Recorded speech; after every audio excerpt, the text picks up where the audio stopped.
During World War I, a brutal practice unfolded on the battlefields of Europa practice where men, mostly young soldiers, faced the ultimate punishment for desertion or military offenses. These were the men who stood condemned to die by firing squad, their fate sealed at dawn. This was the reality for many soldiers during the Great War and unthinkable, and for those who had already been pushed to their physical and mental limits. But what most people don't know is that many of those executed weren't hardened criminals. They were simply young men, sometimes still teens, who had been torn from their homes and thrust into a war they barely understood. They were from different parts of the world, fighting a war for reasons that seemed distant and incomprehensible. One such man was Eric Paul, a Canadian-born soldier, who would become the first commissioned officer in the British Army to be executed during World War I. Eric Paul's story isn't just one of tragic military failure, it's also a story about a man who, in the face of unimaginable horror, lost his grip on sanity. Born on January 20, 1885, in Nova Scotia, Canada, Eric Paul began his military career long before the war started. He joined the 63rd Halifax Rifles in Canada, but as the war loomed, he and his family made the decision to emigrate to England. Eric settled in Guildford, Surrey, just as the world plunged into the chaos of the First World War. Like many others, Eric was swept up in the fervor of the time. The British government, desperate for soldiers, appealed to the patriotism of its citizens. And just like the countless others who answered the call, Eric Paul believed that joining the military was his duty.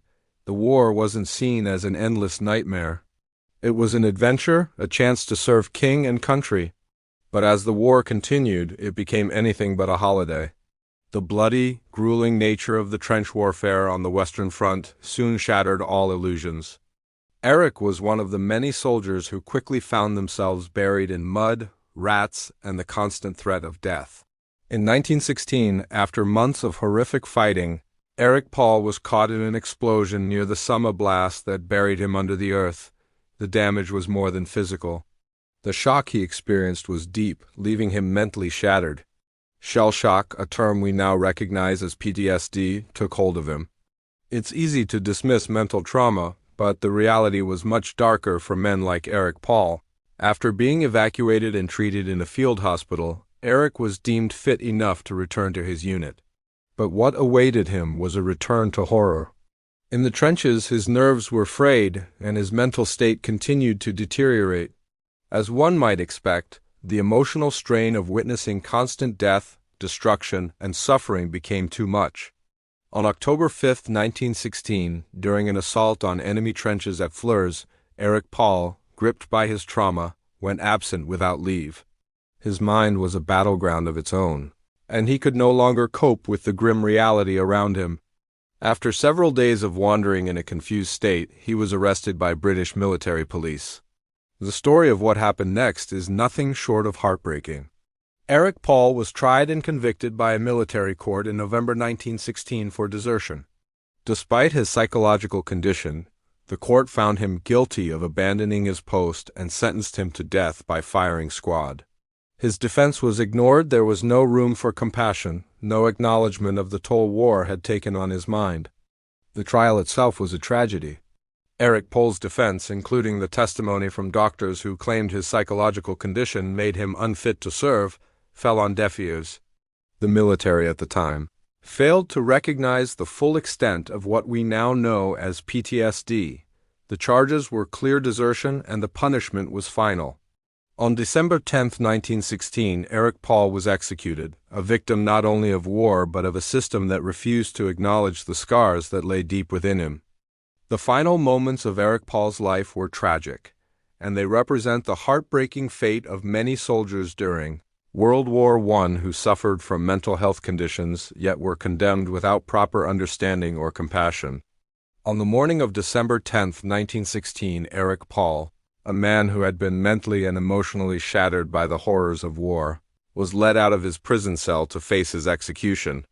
His execution was set to take place near the town hall in Papering, West Flanders, Belgium. The cold winter air cut through the early morning fog, and the silence that hung in the atmosphere was broken only by the marching of soldiers. Eric, now just 31 years old, was strapped to a wooden post, a symbol of his fate, his body trembling, not from fear, but from the weight of everything that had led him here. A priest stood beside him, offering a final blessing before stepping back to give Eric his last moments. The firing squad, a group of British soldiers who had been assigned to carry out the execution, stood in a straight line, their rifles aimed at the target that had been pinned to Eric's chest. A small, simple piece of paper marked to indicate where the soldiers should aim. This, a symbol of the end of his life, had become a quiet and final indicator of a man's end. The men who stood before Eric Paul were just soldiers themselves, probably feeling the burden of the task ahead. They weren't there because they wanted to end the life of a fellow human, but because duty had brought them to this point. A chilling, cold command echoed through the air. "Raise rifles." A hushed moment followed, filled with the grim reality of the situation. A few seconds later, the order to fire was given. In an instant, Eric Paul's life came to an end. For a moment, the battlefield was quiet again. A bullet-riddled soldier who once fought for his country now lay dead, executed not for cowardice. Eric Paul became the first officer in the British Army to be executed during World War I for military offenses such as desertion. His case was unique in that it wasn't just a common soldier who had faced the firing squad, but a commissioned officer. However, what many didn't know was that Eric's desertion wasn't an act of cowardice, it was the result of mental anguish caused by shell shock. And yet, instead of receiving the help and understanding he needed, he was condemned to die. Eric Paul's execution was a public statement, an example made for the rest of the soldiers. It was a reminder that the law would treat officers the same as privates, regardless of their mental state or background. His execution was meant to send a message to the other soldiers. Desertion would not be tolerated, no matter the circumstance. But in doing so, it also highlighted the flawed thinking of the time, where mental illness wasn't recognized as the debilitating condition it truly was.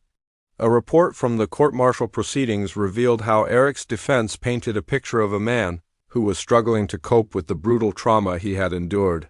He wasn't the only one suffering from shell shock, but he was the one who paid the ultimate price. His defense included testimony from medical professionals who claimed that he was unfit for command, that he was not of sound mind to lead his men, and that he should not have been sent back to the front lines. But those voices were drowned out by the harsh judgment of military law, which saw desertion as an unforgivable crime. As the details of Eric's execution spread through the ranks, it sent shockwaves through the British military. The tragedy of it was undeniable, but it was also a cautionary tale for others. Even officers were not immune to the strict military code. The decision to execute Eric Paul wasn't just about him, it was a message to everyone in the Army. A lesson about the unforgiving nature of wartime discipline. The law was harsh even for those who had been broken by the horrors of battle. Eric's execution was one of only a few cases where an officer was put to death for military offenses like desertion. In fact, most soldiers who faced such punishment were privates, men with no rank or influence who were discarded by the system. It's estimated that hundreds of soldiers were executed for desertion, cowardice, or similar offenses during the war, many of whom were suffering from shell shock, much like Eric. However, their stories were often buried beneath the weight of military propaganda and the need to maintain discipline in the ranks. The problem of mental health in the military during World War I was a widespread issue. The psychological effects of war were devastating, and many soldiers faced severe emotional trauma that was not acknowledged at the time.